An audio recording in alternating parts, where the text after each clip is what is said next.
नमस्कार, बहुत स्वागत है आप सभी का। मैं हूं आपके साथ वक्ता दुबे। मुद्दा देख रहे हैं आप। लोकसभा अध्यक्ष पद के लिए एनडीए और इंडिया दोनों गठबंधनों की तरफ से अपने अपने उम्मीदवारों का ऐलान कर दिया गया है। एक तरफ एनडीए ने दोबारा ओम बिरला को प्रत्याशी बनाया है, तो वहीं उनके खिलाफ इंडिया ब्लॉक ने के सुरेश को मैदान में उतारा है। स्पीकर पद के लिए सहमति नहीं बनती दिख रही है। लोकसभा अध्यक्ष पद को सत्ता पक्ष और विपक्ष में सहमति नहीं बन सकी है और ऐसे में ऐसा पहली बार होगा जब स्पीकर पद के लिए चुनाव होगा। ऐसा इसलिए क्योंकि एनडीए और इंडिया गठबंधन दोनों ही ओर से लोकसभा अध्यक्ष पद को लेकर उम्मीदवारों के नामों का ऐलान कर दिया गया है। अब बुधवार सुबह 11 बजे लोकसभा अध्यक्ष पद के लिए वोटिंग होगी और इसी के बाद फैसला हो पाएगा कि अगला लोकसभा अध्यक्ष कौन बनेगा। गौर करने की बात है कि स्पीकर किसी सत्तारूढ़ पार्टी या विपक्ष का नहीं होता है, वो पूरे सदन का होता है। और वैसे भी उपाध्यक्ष भी किसी पार्टी या दल का नहीं होता है, पूरे सदन का होता है। किसी विशिष्ट पक्ष का उपाध्यक्ष हो, ये लोकसभा की किसी परंपरा में नहीं है। इसी पर खास बातचीत करेंगे, लेकिन उससे पहले एक रिपोर्ट पेश है।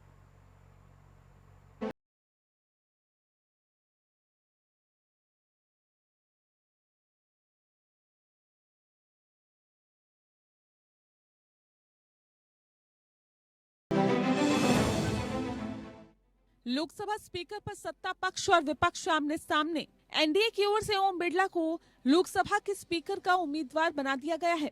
वहीं विपक्ष की ओर से कांग्रेस नेता के सुरेश ने लोकसभा स्पीकर के लिए अपना नामांकन पत्र भरा है। लोकसभा के स्पीकर का चुनाव बुधवार को होना है। विपक्ष के उम्मीदवार के सुरेश कांग्रेस पार्टी से केरल के मावेलिकारा लोकसभा क्षेत्र से सांसद है। सांसद के रूप में वे 8 बार चुने गए हैं। कि स्पीकर के पद को बार्गेन में नहीं ले जाए। ये संविधान, लोकतंत्र ये बार्गेन में नहीं चलता कि आप ये कर दो तो मैं कर दूंगा, आप डिप्टी स्पीकर का पद दे दो।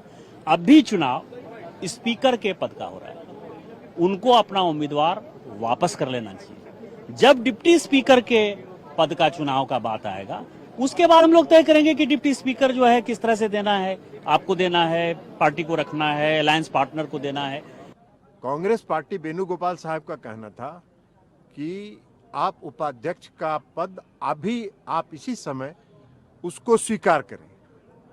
माननीय रक्षा मंत्री जी ने उनको कहा कि जब उपाध्यक्ष का चुनाव होगा तो हम निश्चित तौर पर हम सभी लोग बैठ के बात करके उपाध्यक्ष तय करेंगे। लेकिन वो शर्त पर अड़े रहे और शर्तों के आधार पर वो लोकतंत्र चलाना चाहते हैं, दबाव की राजनीति करना चाहते हैं। तो ये लोकतंत्र में नहीं चलता है, दबाव की राजनीति नहीं चलती।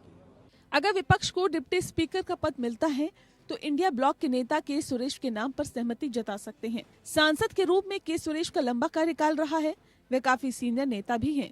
डीएमके, शिवसेना, शरद पवार, एनसीपी और इंडिया अलायंस की अन्य प्रमुख पार्टियों ने के सुरेश के नामांकन पत्र पर हस्ताक्षर कर दिए हैं। हालांकि टीएमसी ने अभी तक हस्ताक्षर नहीं किए हैं। वे ममता बनर्जी की मंजूरी का इंतजार कर रहे हैं। कांग्रेस ने इंडिया गठबंधन की तरफ से स्पीकर पद के लिए के सुरेश के नाम का ऐलान तो कर दिया है, लेकिन इसे लेकर इंडिया गठबंधन में एक राय बनती हुई दिखाई नहीं दे रही है। टीएमसी का कहना है कि लोकसभा अध्यक्ष पद के लिए इंडिया ब्लॉक के उम्मीदवारों को मैदान में उतारने के बारे में टीएमसी से कोई सलाह नहीं ली गई है। लोकसभा के नंबर गेम की बात करें तो इस बार तस्वीर 2014 और 2019 के मुकाबले अलग है। एनडीए की अगुवाई कर रही बीजेपी 240 सीटों के साथ सबसे बड़ी पार्टी है, लेकिन 2 चुनाव बाद पार्टी पूर्ण बहुमत के लिए जरूरी 272 के जादुई आंकड़े से पीछे रह गई। लोकसभा में एनडीए का संख्या बल 293 है। वहीं विपक्ष की बात करें तो कांग्रेस को 99 सीटों पर ही संतोष करना पड़ा, लेकिन राहुल गांधी 2 सीटों से जीत गए थे। इस लिहाज से सांसदों की संख्या 98 ही थी। ऐसे में पार्टी की सीटें अब भी 98 हो गई है। कांग्रेस की अगुवाई वाली इंडिया ब्लॉक के 233 सांसद हैं। 7 निर्दलीय समेत 16 अन्य भी चुनाव जीतकर संसद पहुंचे थे। वैसे अगर स्पीकर को सर्वसम्मति से चुना जा सकता है तो ये सबसे अच्छा है कि डिप्टी स्पीकर का पद विपक्ष को दिया जा सकता है। ये लोकतंत्र के लिए बहुत ही स्वस्थ परंपरा होगी। वैसे अब तक लोकसभा स्पीकर को लेकर आम सहमति बनती रही है और विपक्षी दल से जुड़ा नेता अमूमन डिप्टी स्पीकर चुना जाता रहा है। Bureau report. अब तक स्पीकर पद को लेकर लगातार सहमति बनती रही है। ये पहला मौका है इतिहास में कि स्पीकर पद के चुनाव के लिए भी कल वोटिंग होने वाली है और उसमें दोनों ही दल आमने सामने हैं। क्या कुछ है, इसी पर बातचीत करेंगे। खास मेहमान हमारे साथ जुड़ चुके हैं। राकेश पोद्दार जी प्रवक्ता भारतीय जनता पार्टी से हमारे साथ जुड़े हुए हैं और डॉक्टर सुधा मिश्रा प्रवक्ता कांग्रेस से हमारे साथ जुड़ी हुई हैं। प्रतिभा सिंह प्रवक्ता जेडीयू हमारे साथ जुड़ गई हैं। आप सभी का बहुत बहुत स्वागत है हमारे इस कार्यक्रम में। शुरुआत में सुधा जी आपसे ही करना चाहूंगी। लगातार हम देखते आए हैं कि हमेशा स्पीकर के लिए सर्वसम्मति से, सहमति से आम सहमति बनती रही है। कभी इस तरह का मौका हमें देखने को नहीं मिला कि स्पीकर पद के लिए भी चुनाव हो। ऐसे में क्यों आपकी तरफ से डिप्टी स्पीकर के लिए या फिर स्पीकर पद के लिए उम्मीदवार को खड़ा किया गया? जी, आपने परंपरा की बात की तो 1952 और 1976 में चुनाव के जरिए स्पीकर पद का चुनाव हुआ था। और जहां तक बात है, अगर पिछले लोकसभा में आपको पता है कि जानबूझ के संसदीय परंपरा की अवहेलना की गई थी। सब स्पीकर थे, लेकिन क्या जो सभापति होते हैं उनको नहीं रखा गया था, पद ही नहीं सृजित किया गया, उसका सम्मान नहीं किया गया। इस बार जो बात हुई उसमें यही था कि डिप्टी स्पीकर के पद पे हमेशा परंपरा रही है कि विपक्ष के लोग ही रहते हैं। क्या नहीं रहा है ऐसा? तो ये लगातार जिस तरह से इन्होंने संसदीय परंपरा 5 साल से तो डिप्टी स्पीकर कोई रहा ही नहीं। हाँ, तो ये परंपरा की अवहेलना ही तो है। जी बिल्कुल, वही तो कह रही हूँ मैं आपसे। ये परंपरा कैसे नहीं रखा? मेरी बात, आप अगर बीच में बोलेंगी, आप बात कर लीजिए, मुझे ना बोलने दीजिए फिर। नहीं तो मैं जवाब नहीं, सवाल तो मैं करूंगी ना सुधा जी। सुनने के लिए तो नहीं बैठी मैं। नहीं आएगा वक्ता जी, पहले सुन लीजिए जो आपने पूछा है, फिर आप प्रश्न कर लीजिएगा। मैंने बोलना शुरू किया, आपने फिर बीच में इंटरप्ट करना शुरू कर दिया। बोलिए सुधा जी, बोलिए। जी बहुत बहुत धन्यवाद। तो जहां तक, और आप जानती हैं कि जिस तरह से इतने सांसदों को हटा के संसद के अंदर से जिस तरह से बिल पास कराए गए थे, तो क्या हम फिर से वही मान लें? फिर संसदीय परंपरा का जो जिस तरह से अवहेलना की गई, किसी मुद्दे पे कोई बात नहीं, कोई बातचीत नहीं। कल प्रधानमंत्री जी ने बोला, न मणिपुर आया, न नीट पे बच्चों की बात हुई, कोई भी बात ऐसी नहीं हुई। बाढ़ से प्रभावित क्षेत्र है, कोई बात नहीं हुई। वो अगर अपने मन की तानाशाही करते रहेंगे, लोकसभा का स्पीकर उनकी बात उनके हिसाब से काम करता रहेगा, हम अपने आप को वहां रिप्रेजेंट न कर पाए, हम क्यों नहीं उसके लिए बात करेंगे? और क्या नहीं करना चाहिए? आप बताइए ना, संसदीय परंपरा कितना निर्वाह हुआ? कितने सांसदों को एक साथ सदन से बाहर कर दिया गया प्रश्न पूछने या आपत्ति जताने पे? सुधा जी बात बताइए, ऐसा आपको क्यों लग रहा है, विपक्ष को या फिर सत्ता पक्ष को ऐसा क्यों लग रहा है कि जो स्पीकर होता है वो सत्ता पक्ष का होता है या फिर विपक्ष का होता है? स्पीकर तो पूरे सदन का होता है ना। आप बताइए कि आप जनता का होता है ना। पिछले 5 सालों में देख के कि स्पीकर का झुकाव सीधा सीधा सत्ता पक्ष था? क्या आप इस बात का उत्तर दे सकती हैं? वक्ता जी, अगर सच में ये बात नहीं है, हमें ऐसा नहीं लगना चाहिए, तो जिस तरह सदन की कार्यवाहियां हुई, बिना बात किए गए जिस तरह से बिल पास किए कर दिए गए, विपक्ष की कोई सम्मत नहीं ली गई और सांसदों को बाहर का दिखाया गया, उन पर कोई बात ही नहीं हुई। आप जानती हैं संसद में इस समय जिस तरह से प्रज्वल रजवाना का नाम आ रहा है, सांसद है इस समय, वो देश के है ना सांसद, और कितने उनके आरोप है, भाई में कितने आरोप है, सुन लीजिए पूरी बात। कैसे हम मान लें कि आज भी वही नहीं होगा? और अगर वो हमसे बात करते हैं, आप जानते हैं कल बात हुई राजनाथ सिंह की, उन्होंने कहा फोन करेंगे, फोन उनका नहीं आया। भाई, डिप्टी स्पीकर का पद जो संविधान के तहत मिलता रहा है, वो क्यों नहीं देने की सम्मत बन रही है? और फिर आप कह रहे हैं कि हम लोग उसके साथ नहीं खड़े हैं। हम साथ खड़े हैं, हम चाहते हैं संवैधानिक परंपराओं की हमेशा रक्षा की जाए, लेकिन इनकी मंशा नहीं है। मणिपुर दिखेगा नहीं, बच्चे इस धूप में वहाँ पड़े हुए हैं, उनकी कोई बात ही करने वाला नहीं है। राकेश पोद्दार 9 दिन में 3 पेपर रद्द हो रहे हैं और प्रधानमंत्री ने जाने कौन सी बात कर रहे हैं। राकेश पोद्दार जी जवाब दीजिए, क्यों नहीं बन पा रही है सहमति, आम सहमति क्यों नहीं बन पा रही है स्पीकर को लेकर? वक्ता जी, सर्वसम्मति से एनडीए गठबंधन ने ओम बिरला जी का नाम रखा और विपक्ष के नेताओं से पूछा गया कि ओम बिरला जी के नाम पर सहमति दीजिए, तो विपक्ष ने सहमति नहीं जताने की कोशिश की। फिर उसके बाद कांग्रेस के नेता ने अपना नाम रखा उपसभापति के लिए सुरेश जी का, कि आप इनको बनाए, तो हम लोगों ने भी वो सहमति जता दी कि तो हमारे सभापति को आप सहमति नहीं दे रहे हैं, तो सभापति को हम क्यों सहमति दें? फिर आप अपना लोकसभा अध्यक्ष का चुनाव संविधान अनुच्छेद 93 के तहत होता है सभापति या उपसभापति के, उसके द्वारा हो जाएगा। राजनाथ सिंह जी ने जो बात की कि हम सभापति के नाम पे आप मोहर लगाइए, उन्होंने लगाने का काम नहीं किया, तो हम लोगों ने भी कहा उस सभापति के नाम के मोहर नहीं लगाएंगे। जो हमारा संविधान कहता है, जो हमारा अनुच्छेद कहता है 93, उसके अनुसार हम करने का काम करेंगे। और दूसरी बात, इन्होंने हमारे ऊपर तानाशाही का आरोप लगाया। अगर हम लोग तानाशाही होते तो जनता में चुनकर नहीं भेजते और सरकार बनाने के लिए महामहिम हम लोगों को नहीं बुलाते। उसके बाद इन्होंने कहा सदन की जनता ने आपको नकारा है, भले सरकार आपकी बनी हो। अरे सुन लीजिए पूजा जी मेरी बात, आपने 3 लोकसभा का चुनाव लड़ा और 272 का आंकड़ा नहीं कर पाए, 14, 19, आप भी नहीं कर पाए, अभी भी 272 के आंकड़ा नहीं कर पाए, तो हमें मत सिखाइए ज्ञान मत। तो आप भी नहीं कर पाए, आप भी नहीं कर पाए राकेश पोद्दार जी, आपको भी इस नकारा पर मत रहिए, इस पर मत आइए। इन्होंने बात को छेड़ा है तो मैंने बोला है, मैं तो बोलती नहीं रहा था, इन्होंने बोला है तो मैं कह रहा हूँ। इनकी बातों का ही मैं जवाब दे रहा था। इन्होंने कहा कि सांसद को क्यों निकाला जाता है। जब हम लोग पुराने सदन के अंदर थे, हमारे सब दलिया बैठक हुई, सभी दल के नेता वहां पे बैठे, जिसमें हमारे राहुल गांधी जी भी थे, सोनिया जी भी थे, बाकी सभी घटक दल के लोगों ने बैठा पुराने सदन के अंदर। क्यों निकाला, कैसे निकाला, वो छोड़ दीजिए, अभी की बात पर आइए, अभी की बात पर आइए। सहमति क्यों नहीं बन पा रही है, क्या दिक्कत परेशानी आ रही है? वक्ता जी उन्होंने प्रश्न किया था तभी मैं जवाब देता हूँ, मैं ऐसे जवाब नहीं देता हूँ। उन्होंने पूछा था, नहीं मत बताइए सर, वक्त की कमी रहती है, जो मुद्दा रहता है उसी पर रहिए। आपने उनके प्रश्नों का जवाब अगर हम नहीं देते हैं तो कोई बात नहीं। हमने कहा कि स्पीकर का चुनाव अनुच्छेद 93 के तहत होगा। जब वो हमारे सभापति को नहीं मान रहे तो हम उनके बाद उप सभापति को क्यों माने? सभी सांसद जीत के आए, सभी प्रतिनिधि जीत के आए, आपसी लड़ाई है अपना अधिकार। ये क्या आपकी अपनी आपसी लड़ाई के चक्कर में, अपने निजी हित के चक्कर में आप जनता के साथ खिलवाड़ करेंगे? सदन में क्या पहुंचे हैं आप लोग तो जनता को ही बिल्कुल बेवकूफ बनाकर रख रहे हैं।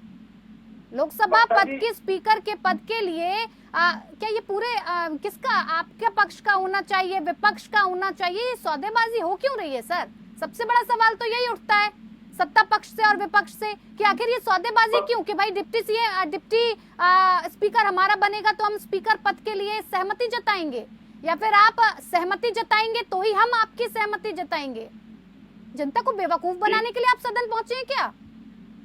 नहीं वक्ता जी बेवकूफ बनाने के लिए उनसे जब पूछा गया, कहा गया कि ओम बिरला जी के नाम पे सहमति बनाइए और हमारे ये आपका और विपक्ष का काम है कि कैसे सहमति बने। पहले सुन लीजिए ना, पहला प्रश्न सुन लीजिए। हम लोगों ने उनके आगे मांग रखी तो उन्होंने समर्थन देना चाहिए ना। तो उन्होंने सुरेश जी का नाम आगे रख दिया कि वो लड़ेंगे, उन्होंने नॉमिनेशन भी कर दिया। तो आप बताइए हम लोग कब उनके साथ विरोध करने की बात करें? हम तो कहते कि सरकार को आप सहयोग कीजिए। हमने आपसे कहा कि स्पीकर के पद पे हम हाँ करेंगे, लेकिन आप तो कहिए डिप्टी स्पीकर पे आप मानते हैं कि नहीं मानते हैं? जो संसदीय परंपरा रही है उसी की तो बात हो रही है। आप जो कुछ चाहें बस अपने हिसाब से करेंगे। विशिष्ट पक्ष का ही उपाध्यक्ष हो, नहीं एक मिनट सुनिए ना सुधा जी, आप बार बार कह रही है यही परंपरा रही है। विशिष्ट पक्ष का ही उपाध्यक्ष हो, ये लोकसभा की किसी परंपरा में नहीं है। कहाँ पर है ऐसी परंपरा, जरा आप मुझे बताइए। अच्छा ठीक कि किसी एक पद का नहीं सत्ता पक्ष का ही हो या फिर विपक्ष का ही हो। परंपरा रही है कि डिप्टी स्पीकर विपक्ष का रहा है मैम। नहीं तो क्यों नहीं, ऐसा कहीं लिखा तो नहीं है ना कि विपक्ष का ही हो या फिर सत्ता पक्ष का ही हो। आपको बता दूं मैम आपको बता दूं मैम, अभी आपने जो स्टार्टिंग में कहा था, इसके पहले मैंने आपसे कहा कि 2 बार स्पीकर पद का भी चुनाव हो चुका है। तो हमें संसदीय परंपरा और चीजें ना बताइए। और अधिकतर समय में आप भी जानती हैं, सब जानते हैं परंपरा क्यों नहीं रहा है। प्रश्न काटने के लिए आप कुछ भी बोल दीजिए। 1952 में बता रही मैं आपको, 1976 में स्पीकर पद का चुनाव हुआ था, लेकिन लगातार रहा है कि डिप्टी स्पीकर विपक्ष का रहा है।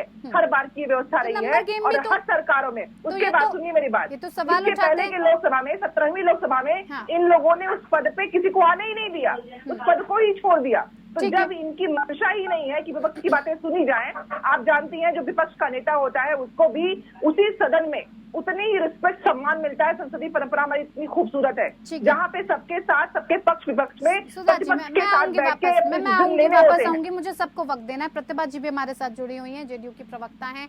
प्रतिभा जी, खुलकर ललन सिंह जी कह रहे हैं कि पूरा समर्थन है हमारा और ओम बिरला जी के नाम पर हस्ताक्षर भी किया गया है, पूर्ण रूप से सहमति जता रहे हैं। लेकिन विपक्ष इस बात को उठा रहा है कि आप मनमानी करने के लिए उनका साथ दे रहे हैं। आपको विचार करना चाहिए, आपको सोचना चाहिए कि आप इस पर सहमति ना जताएं, और अगर आप सहमति जताते हैं और सत्ता पक्ष का डिप्टी स्पीकर बनाते हैं, स्पीकर लोकसभा अध्यक्ष बनाते हैं, तो उसमें आगे चलकर दिक्कत परेशानियां आपको भी उतनी ही होंगी।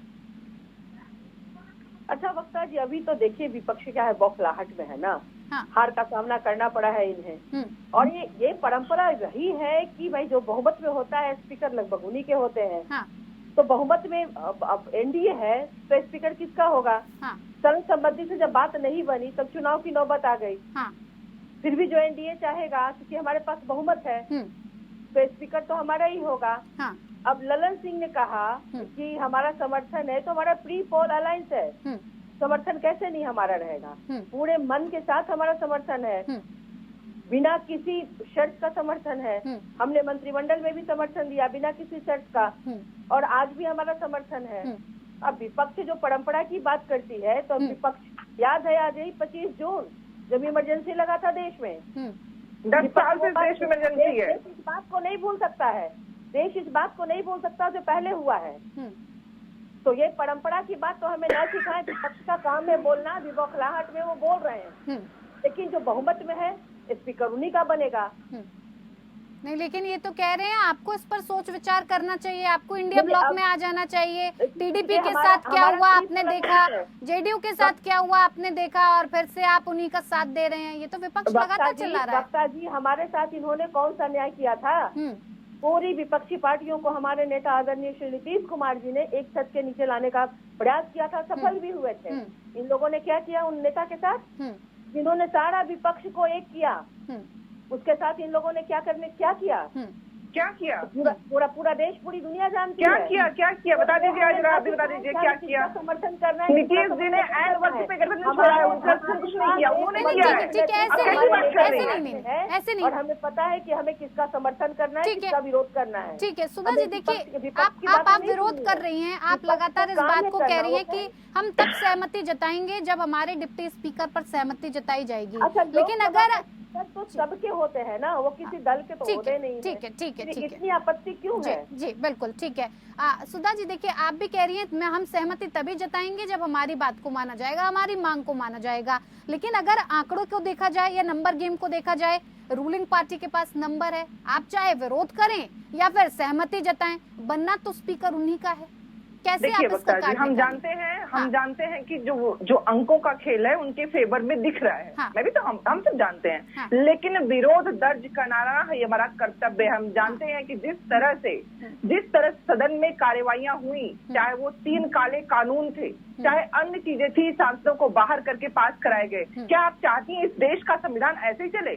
नहीं चलना चाहिए। और विपक्ष में सर ये लोग बार बार कहते हैं जीते हैं, मैंडेट इनको मिला है, बिल्कुल भी नहीं मिला है। 405 सदन में प्रधानमंत्री ने इन लोगों से नारा लगवाया था, आप नहीं थे, जेडीयू वाले नहीं थे, लेकिन वहां नारा लगवाया था। अब की बार 400 पार, क्या हुआ? सब टाइम फिक्स हो गया, 272 भाजपा नहीं पहुंची। तो जिनका अहंकार है, और अहंकार के नाते जो ये लोग अपने मनमानी करने की कोशिश करते हैं, उस मनमानी से बचने के लिए, तो इस मनमानी के लिए आप अपना डिप्टी स्पीकर चाहती हैं, ठीक है? नहीं, इस संसद में संविधान की रक्षा हो, मनमानी नहीं। ये लोग जिस तरह बोले कि हमारी संख्या हम तो कर ही लेंगे, यही कर लेंगे, ये कर लेते हैं, तानाशाही करते हैं। इसको रोकने के लिए राकेश पोद्दार जी कुछ कहना चाह रहे हैं, जानबूझ के लोग ठीक है, संविधान के साथ खिलवाड़ कर रहे हैं। कहिए सर राकेश पोद्दार जी।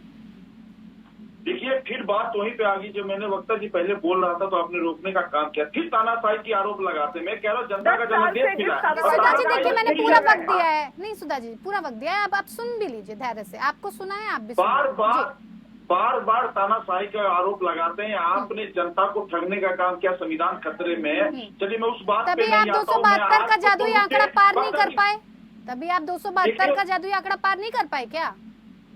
अगर उन्होंने ठगने का काम किया है, वो तो ऊपर उठ गए, आप तो पीछे चले गए सर। बोलने दीजिए, या समय तक खत्म हो जाएगा, समय बोलने दीजिए। आपने बुलाया तो बोलने दीजिए। कहिए। वो मेरा लक्ष्य था, 400 का लक्ष्य था। अगर लक्ष्य को हमने क्रॉस नहीं किया, हर आदमी, हर व्यक्ति का लक्ष्य होता है। आपका भी एक लक्ष्य होगा कि मैं देश के अंदर बहुत बड़ा एंकर बनूं, मैं सभी लोगों से आगे बढ़ूं, हर आदमी का लक्ष्य होता है। चलिए वो अपनी मेहनत की बात है। और मैं दूसरी बात करना चाहता हूँ, जो आज का विषय था, हमारा लोकसभा अध्यक्ष का अनुच्छेद 93 के अनुसार कहता है, संविधान हमारा बोलता है, बाबा साहब अम्बेडकर का लिखा हुआ संविधान बोलता है, कहता है कि 93 के अनुच्छेद के अनुसार सभापति का चुनाव हो सकता है, उप सभापति का चुनाव हो सकता है। हम बाबा साहब संविधान के अनुसार चुनाव में जा रहे हैं, चुनाव के मैदान में, और लोकसभा के अंदर जो भी हमारे प्रतिनिधि हैं अपने वोटिंग के अनुसार अपने सभापति चुन लेंगे। जितने भी प्रतिनिधि जीत के आए, चाहे विपक्ष का हो, चाहे पक्ष का हो, चाहे अन्य हो, सभी लोग को चुनने का अपना मौलिक अधिकार है। माफ कीजिए, वक्त की कमी है। प्रतिभा जी जल्दी से 10 सेकंड के अंदर अपनी प्रतिक्रिया, फिर मैं वाइंड अप करूँ।